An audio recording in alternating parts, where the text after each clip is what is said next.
Hello, today this is Ed from Blue Clay Bikes, and I wanted to show you guys the Rip 9s. So Niner offers two this year. This is the Rip 9 E9, and that is a 6-inch travel Bosch powered e-bike, and it features the RockShox Deluxe, Super Deluxe actual rear shock, and the Fox e-mountain bike Yaris, 6-inch travel lockout fork. And this is the CX4 Bosch motor with a 625 amp hour battery. And I tell you what, this bike is a blast to ride. I was able to take this up to the mountains of North Carolina and ride through Pisgah and through Brown Mountain area and Rocky Knob and Boone on the ski slopes up in Sugar, and had both bikes with me. This is the actual Rip 9 traditional pedal bike, and it's also a 220, and that's set up with the Fox 36 performance, and that has the Fox DXP 2. And it's a great bike. We've got it set up with 27.5 on it. We also ran it with 29 tires as well. But back to this e-bike, my gosh, this was a lot of fun to ride. It just ate up the climbs. You know, it's got the Purion display. You get a lot of battery power with this. If you are a decent pedaler, you can go 100 miles with these things on flat ground. Up in the mountains, we were consistently doing 30, 40-mile rides and getting back with plenty of battery power. So, I mean, it just basically extends your day. You get more time on the fun stuff, less time on the 8-mile climb that you have to do to get to some of these trailheads up there. And it just basically, it's like the magic eraser. The suspension on these bikes is amazing. They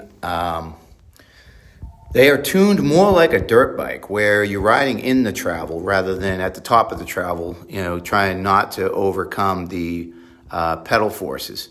Because of this being an e-bike, they don't have to tune it so much like that. Plus, having the extra weight down in the motor and in the battery, you get a lot of grip on the tires. They just stick amazingly. And it was great because we actually went to Canoga, which is a downhill mountain bike park that you have to pedal back up to get to the top. There's no lift. And we rode both of these bikes side by side. And they were both a lot of fun going down, but this bike in particular, the e-bike version, was a lot more grippy on the turns. It just stuck to the turns, and, you know, with comparable rubber and tires and whatnot, we were able to feel like we were flowing a lot faster through the turns and getting more control. And of course, going back up was just easy. You just put it in turbo and go right up. And we actually used it to tow the other bike. We put a strap on there and we towed the traditional Rip 9. Now, the difference in the material is this one, traditional one, is a carbon bike, and the e-bikes are aluminum. And this one weighs about 3 pounds, set up the way it came from the factory with the dropper post. We actually changed out the stem on this just to get a little more pedal-friendly setup, and cut the bars down so we could get through the woods around here. They're a little tighter. These guide brakes are great. That's my first time really testing them on a downhill course, and they held up. They never overheated. They were really had a good feel to them, a good solid feel to them, and they're paired up with 200 millimeter rotors. So, you know, in general, they were both great bikes. The e-bike was just a little bit more fun going up, obviously, and it felt a little more sure-footed going down. Both bikes are fun as heck to ride.